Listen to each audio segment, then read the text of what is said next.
The environmental design of Little Nightmares is uniquely surreal, fascinating, and upholding of many unique, metaphorically dense details that are suiting for both the locations themselves and what they criticize.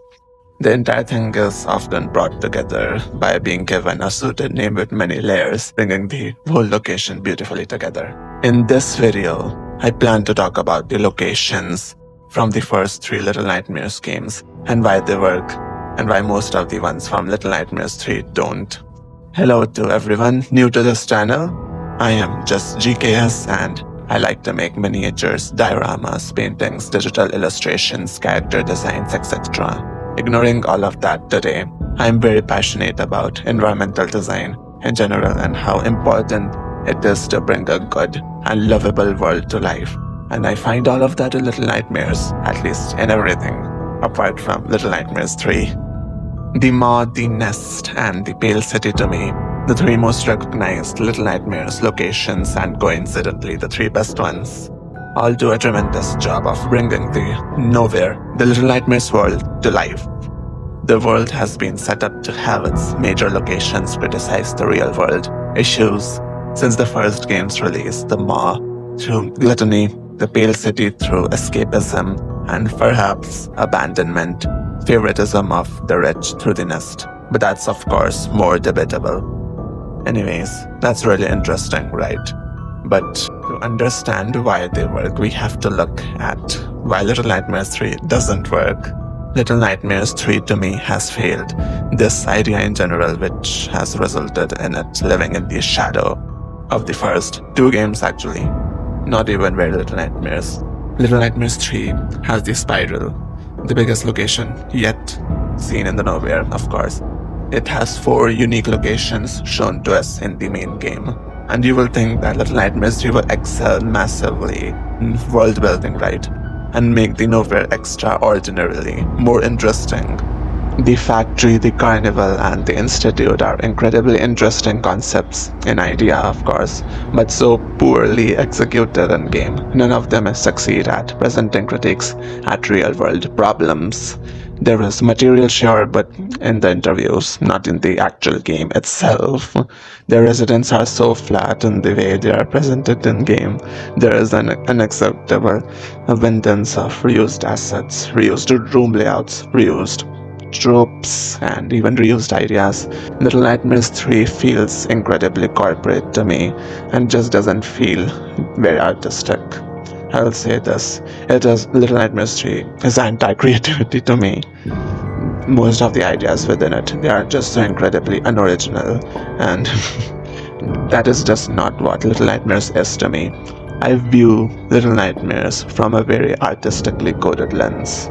Everything from the first 3 games has inspired me to wonder about the world of Little Nightmares and create locations that could really stand up on their own and bring new metaphors, critiques to the table. The one location I really love the way it is handled in the game is the Necropolis, the one with the most substance, creative liberties, and just being new in general, I guess. And I also really love the carnival in the backstage too, but apart from that, from a world building standpoint, right, Little Nightmares 3 is just not it, sorry. There aren't even any interesting threats presented in most of these locations. When the world outside of the Maw was supposed to be way harsher, you have stuff like the Herd, which don't do anything, Factory, which literally has no mechanical hazards. And let's say, even if these levels were better designed, right, there's such a lack of cohesion for connecting these environments together that Little Nightmares 3 will still suffer from not having a unifying main theme, which is like the most important thing for Little Nightmares game, right? It's the concept that looks good, but I think the general idea from the very start was just not there, and not that strong, wasn't ever that strong.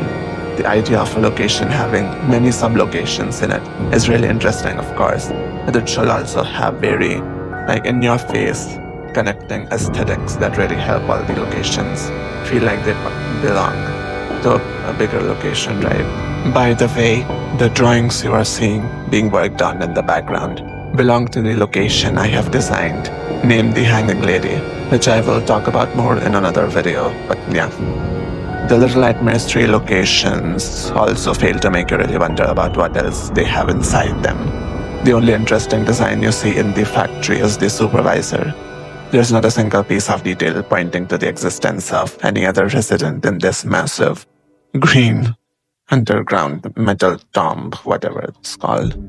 The older locations had portraits and other details about the existence of other rich designs that existed out there, like the wax bellman, the lunch lady, the barber, the aeronaut.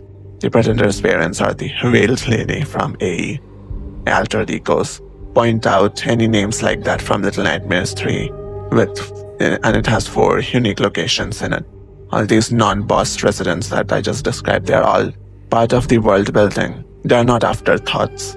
They were all created to serve a purpose in the game, at least something that is very important in the lore. Here we get into a critique about the backstage. The librarian guy and the rat scientist, they are cool of course, but why does a carnival need a librarian? It is a carnival, focus on that. Why do we need to see a librarian in this place? And the actual design of the character isn't anything special either.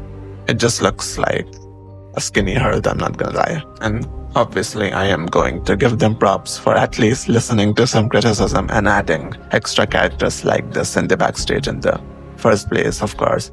I just hope that they keep improving upon this in future installments and the shows, of course. Okay, alright, so that is one part. In terms of the locations, embodied in cool themes, the herd are all killed and turned into food. All copied from the maw. Interesting, right? Lo's trauma from the hypnotist is interesting to think about, of course, but his entire story in game is copy-pasted from Noon. The locations in Little Nightmares 3 fail to criticize anything new about the real world, and they have no substance in that matter. And even with the Horde residents in Little Nightmares 3, they are all super derivative of older Horde resident designs. The workers from the Altered Egos, they solo all of these Horde designs. They are just so unoriginal. With all of this, one thing that seems clear is that these locations should be able to stand on their own, have a justified level of threats and newer aesthetics and explorations in their themes. There are theories going around justifying Little Nightmares 3's copies and that the spiral is just a reflection of the stuff we have seen before in the previous games.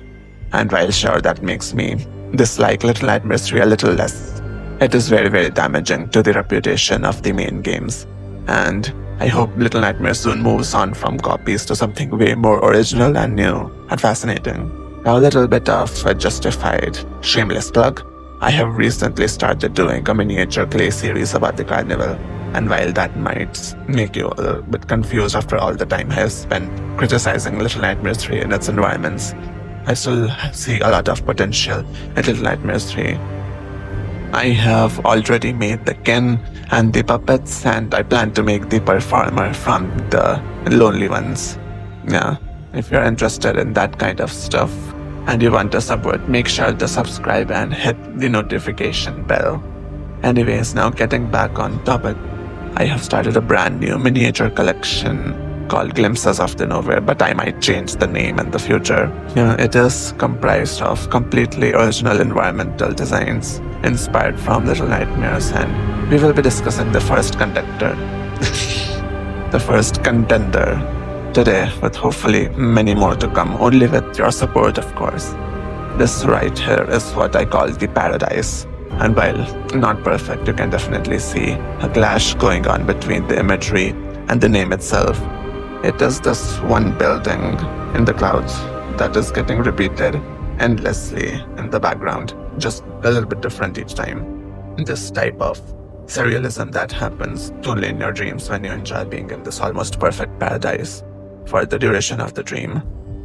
But you realize that there is no meaning beyond this. It works as a take on the concept of immortality too. And what I like the most about this image is that it is very original, but it also has that little touch of familiarity by resembling the nest a little bit. And I feel a place of this kind fits in the spiral as a concept very well. It is a reflection of something familiar, making it really uncanny. While it also has something new to offer. I don't even necessarily imagine any residents to be here, and I think it works better without them. But yeah, this is the first environment in this collection, and I'm very excited to make more. You can view the making process of this in my short step to and all the future ones. Now I'm very, very excited to make the video on the hanging lady, the location, this really cool location that you have been seeing being worked on throughout this video, right? I'm very excited to make a video on that. This is an idea I have had in my head for the longest time. I'm gonna be honest, I feel like it has existence even before Little Nightmares 3. And it's just really cool. I will just say it is mostly based around sexism, right? And toxic femininity, and just like also injustice towards women, stuff like that. And that is something I thought about while designing this location and the residence that I have been designing for it as well. It's something that I think about and want everything from the residence and the location itself to embody. Yeah, but we will talk deeply about this in another video, but I haven't even actually finished drawing the location itself yet. But yeah, stay tuned if you want to see that video. And I hope you enjoyed this video. This video is something I quickly put together just so I could have something for my return to YouTube. I just decided to take a break because I was really fed up. I don't know. It gets a little bit stressful sometimes because, like the world has come a really interesting way, and it is very difficult nowadays for artists to maintain a stable mindscape these days. And of course, I was becoming a victim of that as well. But I feel like just having a bunch of people you can connect with and talk to on a platform like this is just so undoing, so healing, and it's just something I want to do more of. So in case you enjoyed this, of course, subscribe and like. So said it again, yeah. The quality and everything, it's going to be improving with every video I make, as long as you support, of course. And yeah, see you hopefully next week with the sculpture video actually. It's either going to be the sniffer from Reanimal or the performer, one of those. Yeah. Anyways, bye guys.